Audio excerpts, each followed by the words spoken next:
ओम साईराम, ओम साईराम। आज का जो टॉपिक है वो है कैरियर। कैरियर में अगर आप स्टक पड़े हुए हैं तो उसके लिए आप मेरा कर्मा क्लीनिंग का मेडिटेशन करें और वहाँ पे जाके विजुलाइज करें कि आप कैरियर का इशू सॉल्व हो रहा है, तो वो चीज़ें आपकी लाइफ में आगे बढ़ेंगी। पाइल पाइल 1, पाइल 2, पाइल 3 वाले लोग अपनी पाइल 1 वाले आपको बोला जा रहा है कि आप सौर दुख की स्थिति में है, दुख की स्थिति में है। उसके बाद फिर हो गया स्ट्रेस है आपके कैरियर में, और आपको क्या करना है, क्लीनिंग। आप पास्ट की जो आपकी चीज़ें हैं उसको क्लीन करना है।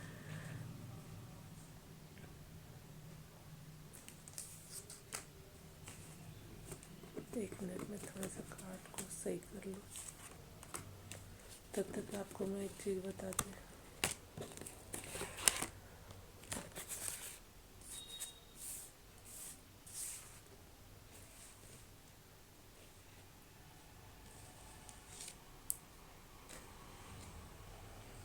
हाँ, इसमें जो बताया गया है कि किंग्स ऑफ कप की एनर्जी में है। आप बैठ के कप तो आपके हाथों में है, प्यार का वो जो भी है, आपको पैसे मतलब आप बैठ के चीज़ें आपके हाथ में है बट कर नहीं रहे हो, आप बैठ के सोच रहे हो। आपकी लाइफ में आगे आने वाले टाइम में बहुत बड़ी अपॉर्चुनिटी आएगी जिसके कारण आप पूर्णता को प्राप्त करोगे। अभी बैठ के आप कुछ चीज़ों को सोच रहे हो, शायद आपकी लाइफ में कुछ आपके रिलेशंस को लेके, लव को लेके कुछ इशू चल रहा है, जैसे मेरे इसमें कार्ड्स दिखा रहे हैं। आप प्लीज़ जो लव लाइफ में इशू चल रही है, आपके रिलेशन में जो इशू चल रही है, उसको पास्ट की कर्मा है उसको क्लीन करें। मेडिटेशन मेरे वीडियो में जाए और वो क्लीन करें। यहाँ पे दिखा रहा है जिसके कारण अब आप स्ट्रेस में है, दुख में है, टोटली में। इन चीज़ों को जब हील करेंगे तभी आप कैरियर में आगे बढ़ोगे। और बाकी मेरा मेडिटेशन का वीडियो वहाँ पे जाके वो करें, उससे आपकी चीज़ें कैरियर की ग्रोथ की ओर जाएगी। और उसके बाद एंजल्स गाइड बोल रहे हैं कि आप अपनी इंट्यूशन की सुनो। सेकंड पाइल वाले आपके लिए बोला गया है कि कैरियर के क्षेत्र में कि आप पेंटिकल को, पैसे को लेकर सोच रहे हैं कैसे काम करना है, कैरियर में क्या करना है।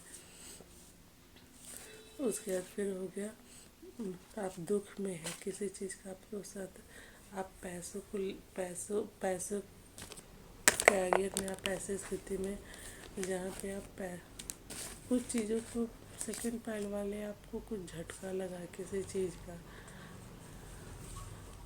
का आपको झटका लगा है, जिस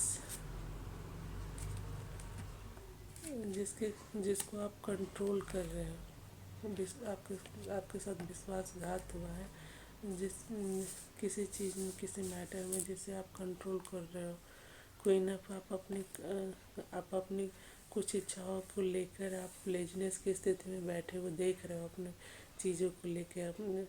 उसके बाद फिर पेंडिंग, आप पैसों का लोगों को बहुत ज़्यादा आप बांटते हो, फिर दोस्ताना व्यवहार के साथ लोगों को पैसे को आप देते रहते हो, इस टाइप से आपका दिखा रहा है। आप अपने पैसों को लेकर अपने मन में आप प्लानिंग कर रहे हो, सोच रहे हो कि मुझे क्या करना चाहिए। तो आपको आपकी लाइफ की, कैरियर की, पैसों की जो है उसमें सबसे बड़ी समस्या है लेट गो। आप चीज़ों को पकड़ के बैठे हो, उसको लेट गो करोगे तभी आपके कैरियर की प्रॉब्लम सॉल्व होगी। मतलब आप बहुत लेजीनेस की स्थिति में उसे आपको छोड़ना होगा, कंट्रोल कर रहे हो उसे भी नॉर्मल करें आप, उसका मेडिटेट करें और दोस्ताना व्यवहार रखें थोड़ा लोगों के साथ। उसके बाद आपके साथ बोला जा रहा है चीज़ों को लेट गो करें, जिसके कारण चीज़ें आपकी स्टक पड़ी हो उसको लेट गो करना है, तभी लाइफ में आगे बढ़ पाएंगे। थर्ड पाइल वाले आपके लिए है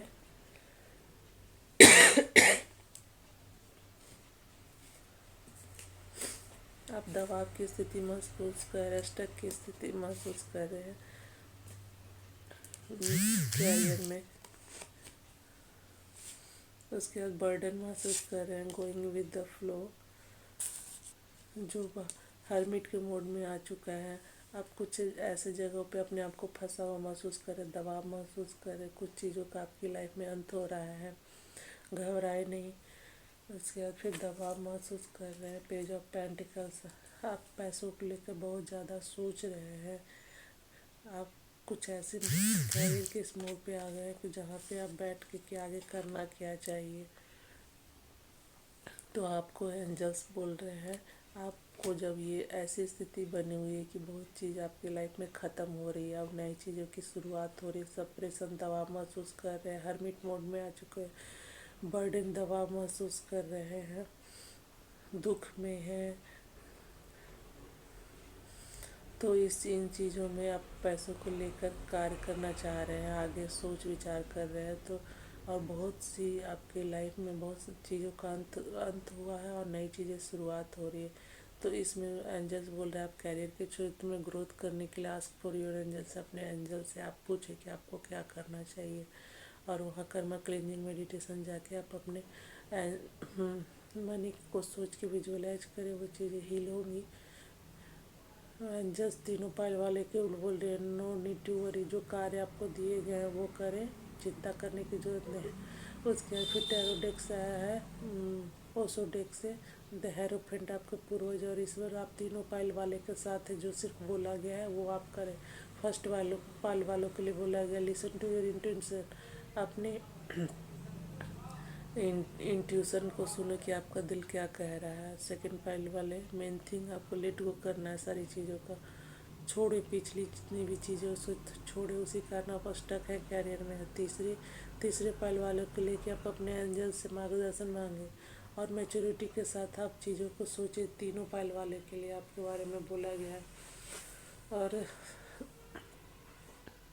सभी सभी व्यूअर्स को मैं बताना चाहूँ कि हमारे लाइफ की जो जर्नी होती है उसमें हमारे साथ लोग दो ही कारणों से आते हैं, या तो हमें कुछ उन्हें हमारा वो कुछ अच्छा करने आते हैं, या हमारा कुछ बुरा करने आते हैं। मतलब अगर कुछ हमारा कर्म उनके साथ है तो वो कुछ हमसे लेके चले जाएंगे, या अगर कुछ अच्छा है तो वो हमें दे के जाएंगे, खुशी दे के जाएंगे, प्यार दे के जाएंगे। यही इसी कारण से लोग हमसे जुड़ते हैं। हमारे लाइफ में तीन तरह के लोग होते हैं, सोलमेट, कार्मिक और ट्विन फ्लेम। सोलमेट जो होते हैं कि एक हार्ट के दो लोग अलग अलग होते हैं इस धरती पे, तो वो दोनों फिर सोलमेट का कॉन्सेप्ट होता है कि हमें बचपन से लेके हमारे मरने तक में सोलमेट एक बार ना एक बार हमें मिलना ज़रूर होता है। हमारी लाइफ में आएंगे, जब वो हमसे मिलते हैं तो हमें लगता है कि बस इन्हें मिलकर हम पूर्णता की ओर, मतलब बस ये मिल जाए तो हम आधा अधूरापन महसूस करते हैं वो पूरा हो जाए, और जो बात हम बोलना चाहते हैं वो समझ जाते हैं। तो सोलमेट ऐसा होता है, भाई बहन के रूप में भी मिल सकते हैं, दोस्त के रूप में भी मिल सकते हैं। अब हम टीनेजर्स में सोलमेट ढूंढने ना चले, वो परफेक्ट टाइमिंग आएगा तो सोलमेट अपने आप मिल ही जाएगा। और कार्मिक रिलेशन क्या होता है, हमारे रिलेशन में कुछ ऐसे लोग होते हैं या कि जो हमें लेसन सिखा के जाते हैं बुरे। फर्स्ट में तो उनके प्रति अट्रैक्शन ऐसा लगे हमारी पूरी दुनिया वही है। वो क्या होता है, बस उन इस बार ऐसा मोह पैदा कर देता है कि एक पार्टनर को ले कि हम उसके बिना जी ही नहीं सकते, और दूसरे को उसके लिए कोई फीलिंग बाद में जाके इतनी फीलिंग हो जाती है कि कोई भी फीलिंग उसके प्रति नहीं रह जाता। तब क्या होगा, वो उस पर डिपेंड हो जाता है कि मैं उसके। और जब ऐसा होता है ना कि आप सारी चीज़ों को भूल के उसे ही पूरी दुनिया मानने लगते, तब ईश्वर क्या, आपको ईश्वर सिखाने आते कि इस दुनिया में ईश्वर क्या है, ज्ञान क्या है। और जब आप उसमें ही मोहित हो जाते तो ईश्वर वो चीज़ें आपसे छीन लेता। वो बंदा वो या बंदी कहीं और भी, मतलब वो उसका कहीं और लगाव होता है। अब वो अचानक से आपको बीच सफ़र में छोड़ के चले जाते हैं, तब आप सोचते मेरे साथ हुआ क्या। तो वो होता है क्या, कार्मिक रिलेशन होता है। और कुछ कार्मिक रिलेशन ऐसे होते हैं कि जैसे आप किसी के साथ शादी हो गया, उसके साथ वो भी कार्मिक रिलेशन में, मतलब नहीं, वो एक के पीछे भागते रहेगा, दूसरा कहीं और भागता रहेगा। तो आपको वो चीज़ नहीं होती घर द्वार छोड़ के आप कहीं और चले जाओ, किसी के साथ ही का अपना सोलमेट ढूंढने, ऐसा नहीं करना होता है। अगर आपका ईश्वर चाहेगा तो ईश्वर चाहेगा तो वो डिवाइन टाइम पे वो अपने आप बंदा या बंदी आपकी लाइफ से निकल जाएंगे, और पूरे परिवार की सहमति के साथ। और फिर कोई ऐसा सोलमेट आपकी लाइफ में आ जाएगा, वो आप चाहो ना चाहो डिवाइन टाइमिंग पे वो सारी चीज़ें प्रोसेस बाय प्रोसेस, आपको ऐसा नहीं होता पूरी छोड़ छाड़ के निकल जाना होता है, ये सब कुछ नहीं करनी होती है। हम्म, तो इसके लिए बस आपको इनर वर्क करना होता है। इनर वर्क क्या, आपके कर्मा कर्मा के कारण ही तो ये सब आते हैं। अब लाइफ में आप कहीं पे आपका किसी के साथ अच्छा नहीं चल रहा है रिलेशन, या ऑफिस वर्क में, तो बहुत से लोग आपको कार्मिक डील करने आते हैं। तो आप क्या करो, इनर वर्क करो अपना। जितना भी इनर वर्क करोगे 3 महीने 6 महीने बहुत ज़्यादा करोगे तो ये सब क्या होता है कि उनका बिहेव आपके प्रति बदल जाएगा, वो चीज़। और बहुत लोग बहुत ज़्यादा होंगे तो आपके लाइफ से निकल ही जाएंगे। ये होता है इनर वर्क। आपको खुद पे ध्यान देना होता है, ना कि औरों की ओर, कि हम उसको ईश्वर से बोलते रहे कि ये मेरा गलत किया, ये नहीं, ऐसा नहीं होता है। वो अपने आप से ट्विन फ्लेम जर्नी सबसे टफ होती है। ट्विन फ्लेम जर्नी में होता है एक थोड़ा जैसे एक मैस्कुलिन एनर्जी में होंगे तो दूसरे फेमिनिन एनर्जी, इस टाइप से सिर्फ शक्ति का ऊर्जा का बैलेंस होता है। एक एग्रेसिव होंगे तो एक भावुक होंगे, वो दोनों पार्टनर्स होते हैं जो यूनिवर्स में एक दूसरे से अलग होते हैं। यहाँ पर आत्मा से वो जुड़े होते हैं। और ट्विन फ्लेम में एक दूसरे को अगर एक गुस्सा करेगा तो दूसरे को भी ऑटोमेटिक, कहीं दूर पे भी तो गुस्सा होगा, एक रोना कहीं पे रोएगा तो दूसरे को भी रोना आएगा, वो ऑटोमेटिक फील होता है। और उन लोगों को मिलने नहीं दिया जाता ईश्वर की तरफ से। मतलब समाज में जैसे आप किसी से लव कर लिए, आप आप सोचो कि उससे शादी कर ले तो वो क्या होगा कि वहाँ पे क्या इशू बनेंगे, कास्ट इशू बनेगा, एज इशू बनेगा, मतलब आप लोग का स्टेटस वाइज कुछ इशू बनेगा कि जहाँ पे आप चाह के भी नहीं मिल पाओगे। बहुत इनर वर्क करने के बाद भी ये चीज़ें शायद ही कोई होते हैं ट्विन फ्लेम की, बहुत कम की जर्नी में कि मिल पाते हैं। तो ये सब चीज़ें आपको शुरू से बस सिर्फ यही करनी है कि अब ये कहोगे कि आज बचपन से ही ट्विन फ्लेम जर्नी नहीं, काफ़ी एज के बाद ट्विन फ्लेम जर्नी स्टार्ट होती है।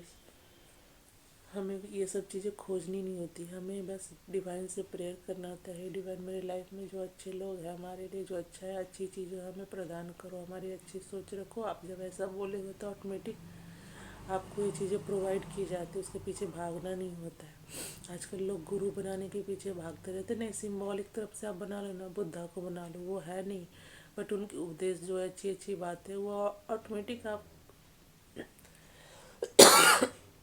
आपके साथ कनेक्ट हो जाएंगे और आपकी रक्षा करने लगेंगे। ज़रूरत नहीं है कि हम आज के वर्ल्ड में जाकर गुरु ढूंढने लगे। अब पता नहीं हम गुरु ढूंढने चले और गलत लोगों के हाथों में फंस गए, वो गुरु नहीं है। और ऐसा भी स्पिरिचुअलिटी के कारण लोग होते हैं ना कि थोड़ा सा तंग हुए, थोड़ा सा कार्मिक सिचुएशन हमारी लाइफ में आया, बस हम घर द्वार छोड़ कर संन्यास लेने चले गए। ऐसा लाइफ नहीं होता है। हमें इस जीवन में रहते हुए ये सब इनर वर्क करना होता है, मेडिटेशन करना होता है, अपनी कर्म क्लींजिंग करनी होती है, ये सब करना होता है। तो यही सब बातें मैं आपको जो बता पाई, जो मेरे डिवाइन ने गाइड किया उतना तक मैं बता पाई। आपको चैनल अच्छा लगता है तो सब्सक्राइब करें, लाइक करें। और मैं ये बोलना चाहूँगी कि आप मेरे इंटेंशन को समझें कि हाँ मैंने अच्छी बातें लोगों तक पहुँचानी चाहिए। इशू नहीं रखता है कि मेरा कैमरा कैसा है, माइक कैसा है, चीज़ें ये मायने रखती है। हर चीज़ के पीछे जो यूनिवर्स बोलती है कि जैसे आप कोई भी प्रेयर कर रहे हो तो आप थोड़ा भी करो, लेकिन मन में आपको विश्वास हो गया कि हमने सही से ये कार्य मेरे लिए करेगा तो वो करेगा। इसी तरह मेरे इंटेंशन ये है कि लोगों तक सही बात कही जाए। भले ही मुझे माइक पकड़ना ना आ रहा हो, भले ही मुझे अच्छे तरह से वीडियो शूट नहीं, लेकिन वो टाइम के साथ हो जाएगी। बट सही रियल मेरी मंशा क्या है कि लोगों तक सही बात पहुँचे जो डिवाइन चाह रही है। Thank you. ओम साई राम। आपको वीडियो अच्छी लगे तो लाइक करें, सब्सक्राइब करें। ओम साई राम।